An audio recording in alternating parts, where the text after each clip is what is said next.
Hello views, welcome to channel. ఎవరు ఎలా ఉన్నారు అందరూ? ఈ రోజైతే ఇన్స్టెంట్ బ్రేక్ఫాస్ట్ రెసిపీ చూపించేస్తానండి.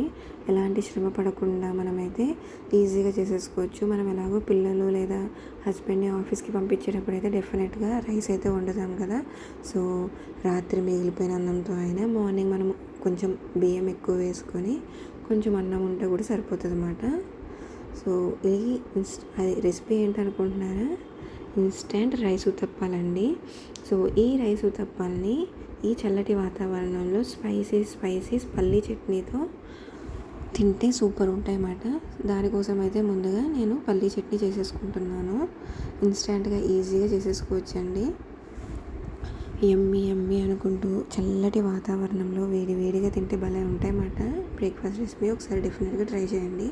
సో ఇక్కడైతే గిన్నె పెట్టుకొని అందులో కొద్దిగా ఒకటే టీ స్పూన్ ఆయిల్ వేసుకొని అందులో కొద్దిగా జీలకర్ర, అలాగే పచ్చిమిరపకాయలు, కారానికి తగినన్ని పచ్చిమిరపకాయలు అండి. మేమైతే పల్లీ చట్నీలోకి స్పైస్ ఎక్కువ ఉంటేనే బాగుంటుంది అనుకుంటాము. పల్లీలు కొంచెం స్వీట్ ఇస్తాయి కదా, అలాగే కమ్మగా కూడా ఉంటాయి. సో కొంచెం పల్లీలు, అలాగే నేనైతే ఇక్కడ 2 మెంబర్స్ కోసం పల్లీలు వేసుకుంటున్నాను, అందుకే ఎక్కువ వేయట్లేదు. పచ్చిమిరపకాయలు మాత్రం ఎన్ని వేసానో చూసారు కదా, కనీసం 4 వేసానండి. అలాగే 2 రెమ్మల కరివేపాకు, ఇవన్నీ వేసుకొని అన్నీ ఒకటేసారి వేస్తాను నేనైతే వీడియో కోసము. అలాగే మనకు పని కూడా త్వరగా అవుతుంది కదండి. ఇందులోనే మనం కావాలంటే కొంచెం ఇంగువ వేసేసుకుందాము. మళ్ళీ ఎన్ని గిన్నెలు మారుస్తాను చెప్పండి పొద్దున్నే మనకు ఉండే హడావుడికి.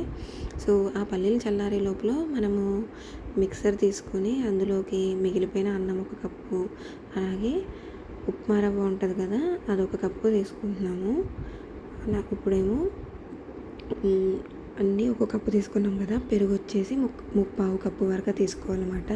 పెరుగు బాగా ఎక్కువైతే పల్చగా అయిపోయి మనకి ఊతప్పాలు విడిపోతాయి. సో 3/4 వరకు సరిపోద్ది.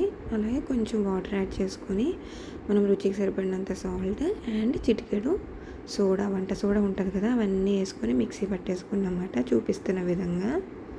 చూసారు కదండి, మనకి కొంచెం మరీ గట్టిగా ఉందంటే కొద్దిగా వాటర్ యాడ్ చేసుకుని చూపిస్తున్న కన్సిస్టెన్సీలో మనమైతే పిండి రెడీ చేసేసుకున్నాం. చూసారు కదా, నేనైతే పొద్దుట నాకుండే హడావిడికి గిన్నెలోకి కూడా మార్చుకోనమాట.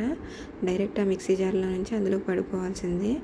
మనమైతే ఇప్పుడు బ్యాటర్ అయితే రెడీ చేసేసుకున్నాం కదా ఇన్స్టెంట్ ఊతప్పాలకి. అలాగే మనం వేయించి పెట్టుకున్న పల్లీలు కూడా చల్లారాయి కాబట్టి అవి కూడా మిక్సీ జార్లోకి వేసుకొని రుచికి సరిపడినంత సాల్ట్ యాడ్ చేసుకుని చట్నీ కూడా తయారు చేసేసుకున్నాము. దీనికి కూడా హడావుడిలో మనం అప్పటికప్పుడు తాలింపు ఏం వేసుకుంటాం చెప్పండి. తీరిగ్గా సాయంత్రం మాటలు అయితే వేసుకుంటాం, కానీ పొద్దుటైతే అవ్వవు కాబట్టి అప్పటికప్పుడు చట్నీ ఫ్రెష్గా ఉండాలి కాబట్టి అప్పటికప్పుడైతే నలుపుకుంటాను నేను ఇలాగా. సో ఇప్పుడైతే ఆ బ్యాటర్ మనం ఆల్రెడీ మిక్సీ వేసేటప్పుడే సాల్ట్ అన్నీ వేస్తాం కదా, దాన్ని అయితే పెనం పెట్టుకుని పెనం వేడెక్కాక చూపిస్తున్న విధంగా మరీ పలచగా కాకుండా అలానే మరీ దలసరిగా కాకుండా ఇలా ఊతప్పం వేసుకుంటే చిల్లులు పడాలన్నమాట. చిల్లులు వచ్చాక దాని మీద కొద్దిగా ఆయిల్ వేసుకొని మనకి పైన ఆల్మోస్ట్ మనకి ఉడికిపోతే తెలుస్తుంది కదా, అలా ఉన్నప్పుడు ఫ్లిప్ చేసుకొని 2 వైపులు కాల్చుకున్నాక ప్లేట్లోకి వేసుకొని వేడి ఊతప్పాన్ని స్పైసీ పల్లీ చట్నీతో తినేస్తే సూపర్ ఉంటుంది అన్నమాట. రెసిపీ నచ్చితే లైక్ చేసి సబ్స్క్రైబ్ చేసి మమ్మల్ని ఎంకరేజ్ చేసేయండి. వీడియోస్ ఎండ్ వరకు చూడండి ప్లీజ్.